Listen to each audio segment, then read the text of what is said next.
tiempo, pero sí les voy a pedir que pongan su atención, porque a pesar de que solamente cubriremos 3 versículos en esta mañana, creo que son de gran importancia porque nos van a ayudar a nosotros a entender el contexto de todo lo que viene. De hecho, si no prestamos atención a estos 3 versículos que tenemos delante de nosotros hoy, podemos ver todos los milagros, toda la enseñanza que hará Jesús en los siguientes meses que nosotros estaremos enseñando al respecto. Lo podemos llegar a ver bajo el lente equivocado. ¿A qué me refiero con esto? Cada vez que vemos multitudes venir a Cristo, cada vez que vemos personas estar contentas con Él, podemos llegar a tener esta idea de que wow, todo está bien, qué hermoso, el ministerio de Cristo está creciendo. Pero pudiéramos decir que los 3 versículos que tenemos delante de nosotros hoy son la parte pesimista de todo lo que viene hacia adelante, que nos ayuda a nosotros a entender que aunque tal pareciera todo iba bien, las personas verdaderamente no estaban creyendo en Jesucristo como deben. Y nuestro pasaje de hoy nos ayudará a entender eso. Así que le voy a invitar que vaya a su Biblia, libro de Juan, capítulo 4. Versículo 43. Libro de Juan, capítulo 4, versículo 43. Cuando usted lo tenga, le voy a invitar que se ponga de pie y estaremos dando lectura a la palabra de Dios. Libro de Juan, capítulo 4, versículo 43, y estaremos leyendo hasta el verso 45. La palabra de Dios nos dice así: 2 días después, salió de allí y fue a Galilea. Porque Jesús mismo dio testimonio de que el profeta no tiene honra en su propia tierra. Cuando vino a Galilea, los galileos le recibieron, habiendo visto todas las cosas que había hecho en Jerusalén en la fiesta, porque también ellos habían ido a la fiesta. Leámoslo una vez más, ya que es corto. 2 días después, salió de allí y fue a Galilea. Porque Jesús mismo dio testimonio de que el profeta no tiene honra en su propia tierra. Cuando vino a Galilea, los galileos le recibieron, habiendo visto todas las cosas que había hecho en Jerusalén en la fiesta, porque también ellos habían ido a la fiesta. Vamos a orar. Señor, te damos muchas gracias por tu palabra. Gracias porque tú eres un Dios bueno y misericordioso. Gracias por el privilegio que nos das de estar aquí en esta hora estudiando tu palabra. Te pedimos que seas tú abriendo nuestra mente para que podamos entender tu palabra a tal punto, Señor, que nos lleve a aplicarla a nuestra vida. Tristemente, muchos de nosotros a veces caemos en el mismo error en el cual cayeron los galileos, de enfocarnos en las señales y no enfocarnos en el Salvador, no enfocarnos en a quien las señales apuntan. Así que te pido que si alguno de nosotros, Padre, ha estado buscándote y ha estado asistiendo a una iglesia simplemente con el propósito de obtener un beneficio terrenal, te pido que seas tú, por medio de tu palabra en esta mañana, hablándonos, abriendo nuestros ojos, Padre, para que podamos venir a ti con una fe verdadera, la cual, por medio de tu evangelio, por medio de la obra de tu Hijo Jesucristo, puede salvar nuestras almas. Muchas gracias, Padre. Todo esto lo oramos en el nombre de Jesús. Amén y amén. Pueden tomar asiento, mis amados hermanos. El Evangelio de Juan es extremadamente interesante. De hecho, llevamos ya bastantes meses estudiándolo, predicando al respecto de él. Y quiero decirles que después de los siguientes 2-3 mensajes, nuestro recorrido del Evangelio de Juan va a irse un poco más rápido.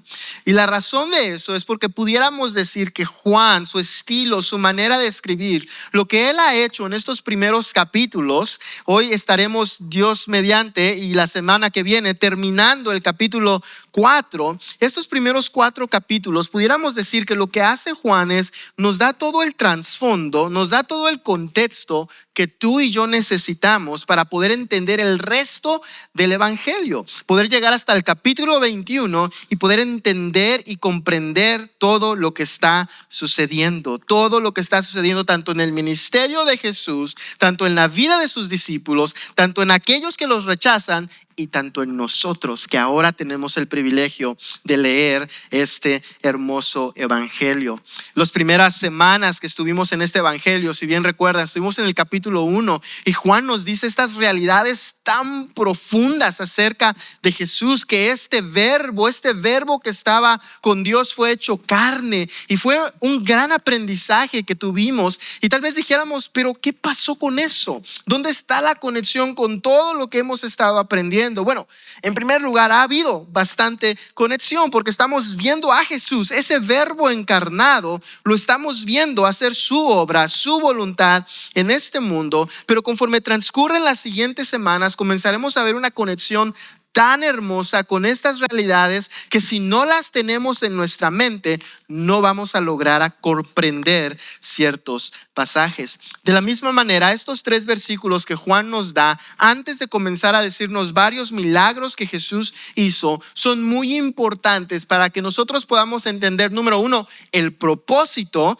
de tales milagros; número 2, la recepción de las personas; y número 3, por qué razón Jesús no estaba satisfecho o contento con las personas al mostrar tal recepción. Pero es muy importante que antes de que entremos más a nuestro pasaje de esta mañana, recordemos cuál es el propósito del Evangelio de Juan. Todo escrito, si tú alguna vez has escrito algo en tu vida, sabrás que todo lo escribimos por un propósito. Nadie se sienta simplemente a escribir por escribir. Hay un propósito, y Juan, el apóstol Juan, fue inspirado por el Espíritu Santo para escribir este evangelio con un propósito específico, el cual lo encontramos en Juan capítulo 20 verso 31.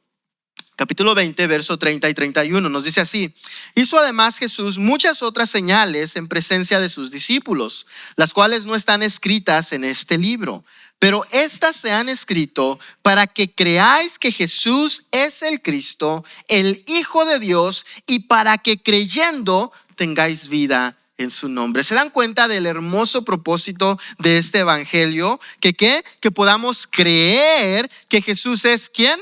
El Cristo, el Hijo de Dios, y para que creyendo en Él tengamos vida ¿en qué?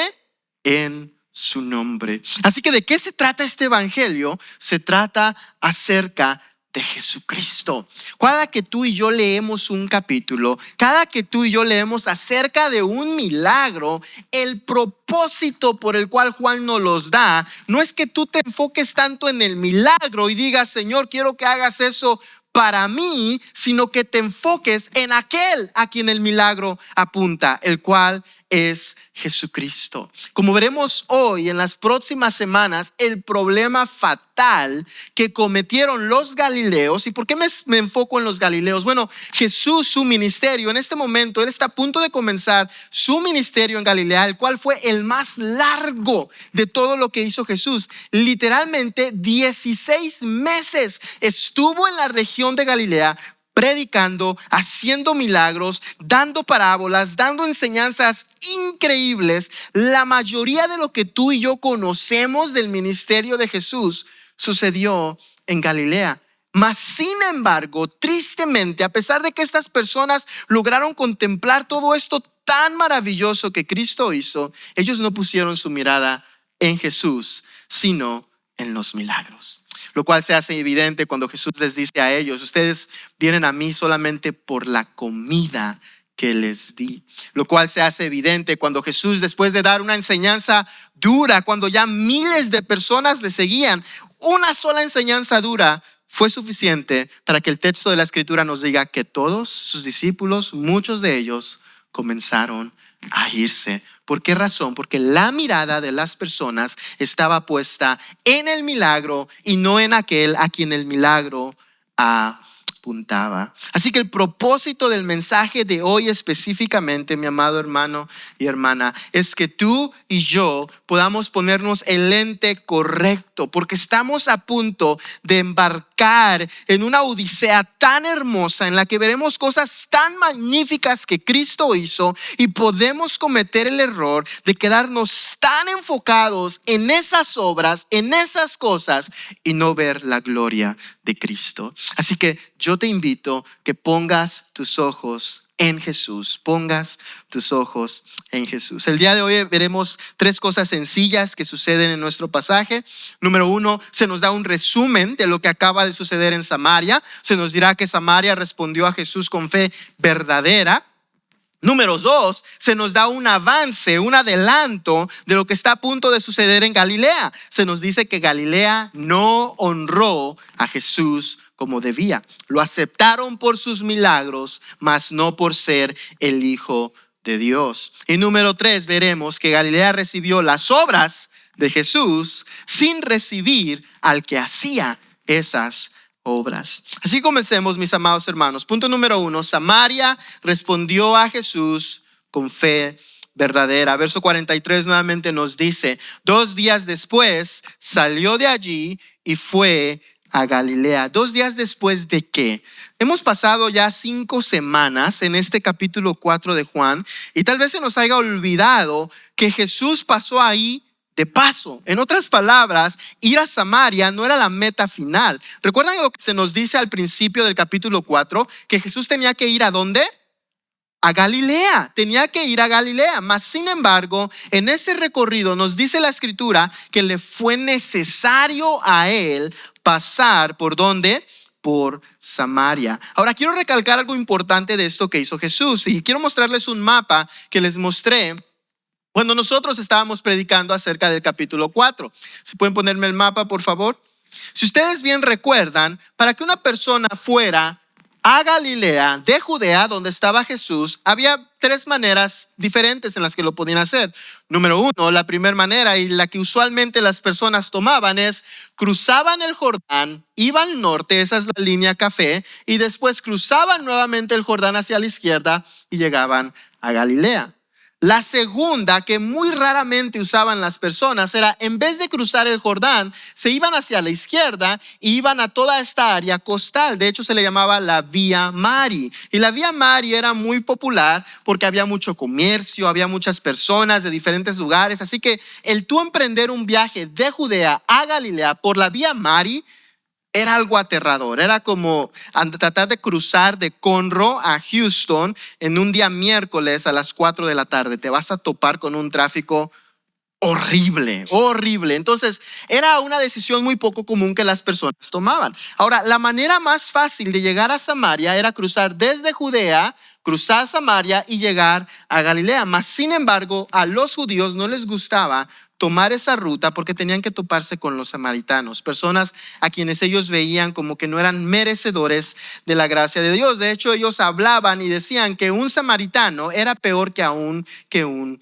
gentil. Mas sin embargo, Jesús en su gracia, en su misericordia, decide ir a este lugar. ¿Y por qué razón decide ir a este lugar? Creo que Mateo 18:11 nos aclara por qué razón. Y nos dice, porque el Hijo del Hombre ha venido para salvar lo que se había perdido. La razón por la cual Jesús ve necesario pasar a Samaria, y no solamente rápido. Muchos dicen, bueno, a Jesús le era necesario porque era el camino más rápido. Terminó quedándose 2 días. La razón real por la cual a Jesús le era necesario pasar necesario es porque el Hijo del Hombre había venido a salvar lo que se había perdido. Y he aquí en Samaria había personas perdidas, muertas en sus delitos y pecados, que necesitaban escuchar acerca de Jesucristo. Y Jesús decide pasar por ahí y algo grandioso sucede, mis hermanos. ¿Se acuerdan qué sucedió? Tiene este encuentro con esta mujer samaritana adúltera, había tenido 5 maridos, estaba en una relación adúltera, le comparte la verdad, le comparte de la gracia divina que significaba que Jesús estuviera en este mundo. ¿Y qué hace la mujer? Corre, sale de ahí, deja su tinaja en la cual iba a agarrar agua y va y le cuenta a todos. Le cuenta a todo el pueblo samaritano, al menos de la región de Sicar, lo que Jesucristo había hecho por ella. Y nuestro texto nos dice que muchos creyeron en él. No en ella, sino en Jesús, por la palabra que ella había dicho acerca de Jesús. Así que ellos vienen, hacen esta caminata hacia Jesús ahí en el pozo de Jacob, llegan ahí y ahora escuchan a Jesús, y nuevamente nos dice algo grandioso en nuestro texto en el verso 42, que muchos creyeron ahora en él, ya no por la palabra de la mujer, sino por la palabra de él mismo. ¿Y saben qué es lo que dijeron? Miren, dijeron esto, verso 42, ya no creemos solamente por tu dicho, hablándole a la mujer, porque nosotros mismos hemos oído y sabemos que verdaderamente este es el Salvador del mundo, el Cristo. ¡Wow! ¡Qué gran confesión! ¿Puedes creer eso? Están diciendo que Jesucristo, que Jesús es el Salvador ¿de qué? ¿De los judíos? ¿De los samaritanos? ¿De quién? Del mundo. ¡Qué verdad tan asombrosa! ¿Y sabes qué es lo que hace esta verdad aún más increíble? Que el texto de la Escritura no nos dice que Jesús hizo algún milagro con los samaritanos. Lo que los samaritanos lograron experimentar de Jesús no nos lo dice nuestro mismo el texto, porque nosotros mismos hemos ¿qué? Ellos escucharon a Cristo, sus ojos fueron abiertos y entendieron, este es el Salvador del mundo. Hagamos ahora un contraste con lo que ha sucedido hasta en nuestra historia hasta este punto. Recuerden que en el capítulo 2 Jesús entró al templo y limpió el templo, tiró las mesas, y después nos dice nuestro pasaje que Jesús hizo también milagros y señales a tal punto que muchos creyeron en él. ¿Recuerdan eso? Pero ¿qué nos dice nuestro texto? Pero Jesús no se fiaba de ellos. En otras palabras, muchos creyeron en Jesús, Jesús no creyó en ellos. ¿Por qué razón? El texto nos dice, porque Jesús conocía el corazón de todos los hombres. ¿Qué estaba pasando con este grupo de personas en Judea, en Jerusalén, que había visto milagros? Su enfoque estaba en el milagro, no en Jesucristo. Así que su fe no era verdadera. De hecho, había personas aún como Nicodemo que decían, oye, sabemos que tú eres un maestro que ha venido de Dios, porque nadie puede hacer las obras que tú haces si Dios no está con él. Pero nuevamente, ¿cuál es el problema aquí? A pesar de todo lo que Nicodemo ha presenciado, a pesar de todo lo que ha escuchado, tal vez eres un maestro que viene de Dios. Mas he aquí, todos estos samaritanos, la confesión que hacen es increíble. Este es el Salvador del mundo, el Cristo. Lo que vemos en nuestro pasaje, en nuestro Evangelio de Juan hasta este punto, es que hay dos tipos de fe. Y más adelante veremos más tipos de fe. Pero hasta ahora, el evangelista Juan nos ha presentado dos tipos de fe. Número uno, la fe convenenciera. La fe que viene a Cristo porque quiere obtener algo de lo que Cristo solamente puede dar. En otras palabras, no estás muy interesado en Jesús, pero sí en lo que Él puede hacer y quieres obtener algo de Él. Y la otra fe que hemos visto y la seguiremos viendo y ver cómo es exaltada a lo largo de este recorrido es la fe sincera.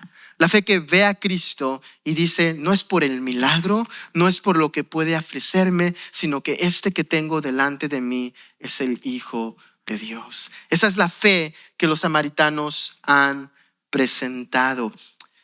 Nuevamente, aquellos que tienen una fe convenenciera, la Escritura nos dice en Juan 6:66, que desde entonces muchos de sus discípulos volvieron atrás y ya no andaban con él.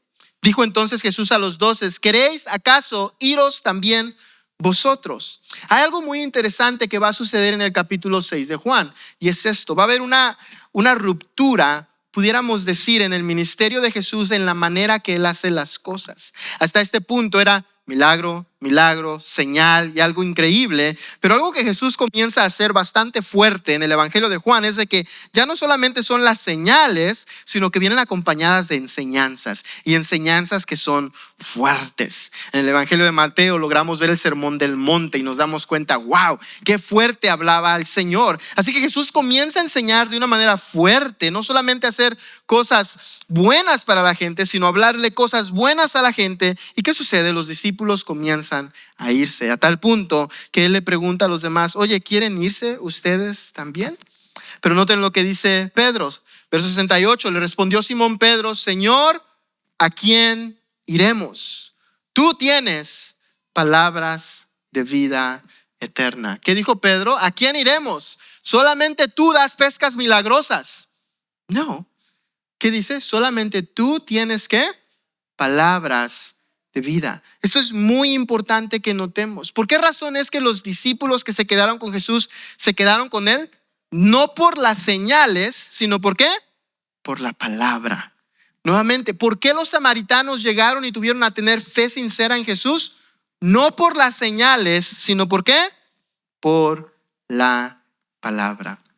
Así que acabamos de ver aquí con los samaritanos, mis amados hermanos, un capítulo hermoso, un capítulo glorioso. Muchos creen a Jesús, mas ahora Jesús va al lugar al que él tiene que llegar, a Galilea. Y el verso 44 nos dice ahora, porque Jesús mismo dio testimonio del que profeta no tiene honra en su propia tierra. Porque Jesús mismo dio testimonio de que el profeta no tiene honra en su propia tierra. Lo que está haciendo Juan, este por qué, nos está explicando algo. Y es muy importante que tengamos todo el capítulo 4 en mente. ¿Por qué razón fue que Jesús tuvo que pasar a Samaria? Porque le era ¿qué? Necesario. Ahora, ¿por qué fue que le era necesario? El verso 44 nos dice, porque Jesús mismo dio testimonio del que el profeta no tiene honra en su propia tierra. Lo que nos está diciendo Juan, lo que les acabo de escribir, la única razón que sucedió es para que Jesús presentara un contraste muy importante. Un contraste de un ministerio de 2 días y un contraste de un ministerio de 16 meses aproximadamente, de personas que conocían a Jesús desde su niñez, mas sin embargo no creyeron en él. Lo que Juan nos está diciendo, él nos está dando una frase que Jesús dirá más adelante en su ministerio. Juan, al ser el último en escribir un evangelio, él ya tenía Mateo, Marcos y Lucas, así que él nos puede decir esta frase, pero Jesús lo dijo de esta manera específicamente. Vayamos a Mateo 13:57. En Mateo 13:57 Jesús dijo, o antes de decir esto, dijo, no hay profeta sin honra, sino en su propia tierra y en su casa. Jesús dice, no hay profeta que no tenga honra. En otras palabras, todo profeta tiene honra. El único lugar en el que no tiene honra es en donde, en su propia tierra y en su casa. Lucas lo dice de una manera diferente. Jesús dijo, de cierto os digo que ningún profeta es acepto en su propia tierra. Esta palabra tierra viene del verbo patria. Lo que está diciendo es que Jesús fue a su patria, con los judíos, con los suyos, específicamente el lugar de donde él venía, Galilea, Nazaret específicamente, mas he aquí no le recibieron, no le honraron. Mas quiero que notemos algo importante. Lo que nos está diciendo nuestro texto no es que Jesús no pasó suficiente tiempo aquí. De hecho, es el lugar en el que más tiempo estuvo. No nos está diciendo también que los galileos no lograron presenciar milagros de Jesús. De hecho, fueron los que más milagros de Jesús presenciaron. No nos está diciendo tampoco que los galileos no lograron escuchar la palabra de Jesús. De hecho, fueron los que más enseñanza de Jesús escucharon, mas sin embargo, no aceptaron a Cristo, no le recibieron. Todos estos milagros que vienen a nuestra mente cuando pensamos en Jesús, tal vez tú has visto una película del Evangelio de Jesús, todos esos milagros, la mayoría de ellos sucedieron en Galilea en este periodo de tiempo. Déjame te doy una lista de todo lo que hizo Jesús en este lugar. Sanó al hijo de un oficial, eso lo veremos la semana que viene. Dio sanidad a un hombre endemoniado. Sanó a la suegra de Pedro. Sanó a multitudes en Capernaum. Sanó a un leproso. Sanó a un paralítico. Sanó la mano de alguien en el día del reposo. Sanó a mucha gente al lado del mar de Galilea. Sanó a un siervo del centurión. Sanó y resucitó al hijo de una viuda. Sanó a un ciego. Calmó la tormenta. ¿Qué más hizo? Restauró a un hombre que vivía en los sepulcros por causa de demonios. Sanó a una mujer que tenía problemas con su flujo de sangre. Resucita a la hija de Jairo. 2 resurrecciones hasta ese punto. Sana a 2 ciegos y también sana a otro hombre endemoniado, ya casi al final de su ministerio. Fue tan grandioso, mis hermanos, lo que Jesús hizo en Galilea, que sabes que querían hacerle rey. Es lo que nos dice Juan 6:15. Pero entendiendo Jesús que iban a venir para apoderarse de él y hacerle rey, volvió a retirarse al monte santo. ¿Qué es lo que hizo Jesús? Al saber que las personas querían venir y hacerle rey, ¿qué hizo él? Va y se retira. ¿Qué es lo que nos está enseñando nuestro pasaje, mis amados hermanos? ¿Qué es el resumen que Juan nos está dando? Que cuando tú y yo venimos a Cristo, tenemos que venir a Él por quien es Él y no por el beneficio que tú puedes llegar a encontrar en Él. Muchas veces creemos y escuchamos, bueno, el Dios del universo, el que lo creó todo, yo quiero que sea mi rey. Señor, ven y sé mi rey. Mas sin embargo, cuando tú quieres hacer a Jesús rey de tu vida de esa manera, ¿sabes qué hace Jesús? La escritura nos lo dice. ¿Qué hizo? Se retiró a solas, a un lugar que no lo molestaran. ¿Por qué razón? Porque nuestra mirada no tiene que estar en los milagros. Nuestra mirada tiene que estar en Jesús, el que puede hacer esos milagros, y aún más importante, el que puede salvarnos del pecado. Hoy en día, mis hermanos, tenemos cierto tipo de adicción a que queremos ver milagros, queremos ver señales, queremos ver cosas grandiosas. Lo he mencionado en el pasado. Hay iglesias que tienen noche de milagros, señales y milagros. ¿Te imaginas? ¡Wow! ¿Por qué razón? Porque es lo que las personas están buscando. Mas sin embargo, la enseñanza de la escritura es que lo que tú y yo tenemos que buscar son las palabras de Jesús, las cuales pueden traer vida a nuestras almas que están muertas en nuestros delitos y en nuestros pecados. Ese es el mensaje de Jesús. Eso es lo que vino Jesús a hacer. Cuando tú y yo entendemos esto, se nos hace más claro cuando nos dice que a lo suyo vino y lo suyo no le recibieron. ¿A quién hizo Jesús todas estas señales? A su gente. Galilea sí era una región, sí vivían probablemente miles de personas, pero en Nazaret, exclusivamente donde era Jesús, no era un pueblo tan grande. Probablemente había muchas personas que conocieron a Jesús de pequeño, muchas personas que conocieron a Jesús cuando trabajaba con José, cuando estaba aprendiendo la carpintería. Lo vieron, lo conocieron, sabía quién era, mas sin embargo lo rechazaron por quien él era. Amaron lo que podían hacer, pero odiaron lo que Jesús era y lo que él representaba. Al ver todo esto, mi amado hermano, yo creo que tú y yo deberíamos de preguntarnos esto. ¿Estamos nosotros honrando a Jesús como se debe? Tal pareciera que esta región de Galilea lo estaba honrando. Lo querían hacer rey, mas sin embargo, el texto nos dice que no honraron a Cristo. ¿Por qué razón? Porque simplemente querían obtener un beneficio de él. Cuando tú oras al Señor, cuando tú lo alabas, cuando tú buscas de él, ¿cuál es el propósito por el cual lo haces? ¿Estás buscando un beneficio o verdaderamente estás poniendo tu fe en él y estás diciendo, Jesús, te alabo por quien tú eres? Hay un problema con esta fe, mi hermano, que es convenenciera. Esta fe que es convenenciera, ¿sabes qué sucede con ella cuando no tienes lo que quieres? Esa fe se convierte en odio y se convierte en rencor. De hecho, es exactamente lo que tú y yo vemos en esta historia. Te voy a invitar que vayas a Lucas 4:23. Lucas 4:23 sucede casi al final del ministerio de Jesús en Galilea. Estas personas ya han presenciado cosas increíbles, ya han presenciado los milagros, ya han presenciado las enseñanzas, pero ¿sabes qué sucedió? Querían más milagros todavía. No eran suficiente lo que Jesús había hecho hasta este punto. Así que el verso 23 nos dice lo siguiente. Él les dijo, sin duda me diréis este refrán médico, cúrate a ti mismo.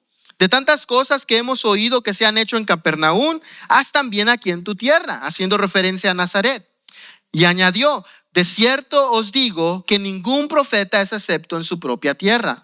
Y en verdad os digo que muchas viudas había en Israel en los días de Elías, cuando el cielo fue cerrado por 3 años y 6 meses. Y hubo una gran hambre en toda la tierra, pero a ninguna de ellas fue enviado Elías, sino a una mujer viuda en Sarepta de Sidón.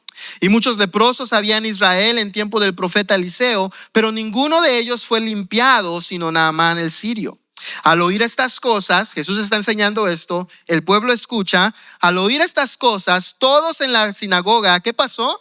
Se llenaron de gozo, se llenaron de ira, y levantándose le echaron fuera de la ciudad y le llevaron hasta la cumbre del monte sobre el cual estaba edificada la ciudad de ellos. ¿Para qué? Para despeñarle. ¿Te das cuenta lo que sucedió? Jesús llevaba meses haciendo milagros, enseñando cosas increíbles. Pero en un punto que ellos quieren algo más de Cristo, Cristo dice no. ¿Y qué hacen? Lo toman, literalmente lo llevan a un monte. ¿Y qué querían hacer con él? Querían tirarlo. ¿Sabes que eso es precisamente lo que muchos de nosotros hacemos con Cristo? Venimos y lo alabamos. Venimos y le adoramos. Le pedimos y Él obra en nuestras vidas, pero en el momento que no hace lo que nosotros queremos, como nosotros queremos, ¿qué hacemos? Nos deshacemos de Él. Ya no voy a ir a la iglesia, ya no voy a leer mi Biblia, ya no voy a buscar de Dios. De hecho, he llegado a escuchar de personas que hasta queman su Biblia, como si a Dios le doliera eso. Pero mi amado hermano y hermanas, muchas veces nos acercamos a Jesús con esa actitud. Y esa es la actitud que tú y yo tenemos que cuidarnos. No debemos de ser así. Debemos de acercarnos a Cristo por quién es Él, no por lo que nosotros queremos que Él haga con nosotros. Así que cuando leemos el verso 45, regresemos a Juan 4:45, quiero que entiendas no necesariamente el sarcasmo, sino el mensaje que verdaderamente Juan nos está dando aquí. Verso 45, Juan, habiéndolo ya pasado todo, habiendo ya sido un hombre anciano, nos dice esto, y tal vez pudiéramos decir de cierta manera, Juan está siendo un poco sarcástico. Verso 45, cuando vino a Galilea, los galileos le recibieron, habiendo visto todas las cosas que había hecho en Jerusalén en la fiesta, porque también ellos habían ido a la fiesta. ¿Qué nos dice nuestro pasaje? Ellos reciben a Jesús. Reciben a Jesús. ¿Pero por qué razón lo reciben? Por los milagros. Por los milagros. Mi hermano y mi hermana, ¿por qué has venido a Cristo? ¿Qué está pasando en tu vida? ¿Has venido a Él por la adicción que hay en tu familia? ¿Has venido a Él por tus problemas maritales? ¿Has venido a Él por la economía? ¿Has venido a Él por la enfermedad por la que estás pasando? ¿Puede sanarte Jesús? Claro, claro que puede sanarte. Pero esa fe no te salva. Esa fe no es salvífica. Tienes que venir a Cristo por quien es Él. Tienes que venir a Cristo por lo que Él hizo en la cruz. Hay un pasaje aterrador que Jesús dice en Galilea, ya al finalizar casi su ministerio. Mateo 11:20 nos dice: entonces comenzó a reconvenir a las ciudades en las cuales había hecho muchos de sus milagros, porque no se habían arrepentido, diciendo: ay de ti, Corazín, ay de ti, Betsaida, porque si en Tiro y en Sidón se hubieran hecho los milagros que han sido hechos en vosotras, tiempo ha que se hubieran arrepentido en Cilicio y en ceniza. ¿Te imaginas qué tan grandioso fue lo que hizo Jesús en toda esta región? Después nos dice: por tanto os digo que en el día del juicio será más tolerable el castigo para Tiro y para Sidón que para vosotras. Y tú, Capernaum, que eres levantada hasta el cielo, hasta el Hades serás abatida. Porque si en Sodoma se hubieran hecho los milagros que han sido hechos en ti, habría permanecido hasta el día de hoy. Por tanto os digo que en el día del juicio será más tolerable el castigo para la tierra de Sodoma que para ti. ¿Cuál es el mensaje de esto, mis amados hermanos? Deja de buscar tu milagro, como muchos dicen, y pon tu mirada en Jesús. Deja de buscar lo que Cristo puede hacer por ti en esta vida y búscalo por lo que tu alma verdaderamente necesita: el perdón de tus pecados. Todas estas personas presenciaron cosas que nosotros quisiéramos presenciar. Mas sin embargo, lo más grandioso de todo esto es la palabra de vida y de verdad que Jesús compartió. Y esa palabra de vida y de verdad es la que tú y yo tenemos hoy con nosotros, que podemos acceder y podemos ser transformados por medio de ella. Así que la pregunta para ti, me gustaría realmente ayudarte a reflexionar en esto, es: ¿qué clase de fe tienes tú en Jesús?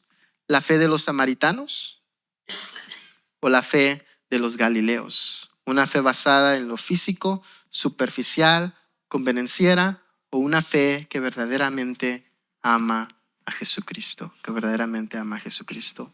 La razón por la cual Juan nos dice este dato pesimista antes de comenzar lo que conocemos como el libro de los milagros. ¿Sabes por qué lo conocemos como el libro de los milagros? Es porque es un milagro tras otro milagro, tras otro milagro, tras otro milagro. Mas Juan quiere que sus lectores entiendan: estos milagros, lo único que hicieron fue condenar más a estas personas que no quisieron tener fe en Jesucristo por haberse enfocado en lo terrenal y por no haber puesto sus miradas en Cristo Jesús. Pónganse de pie, mis amados hermanos.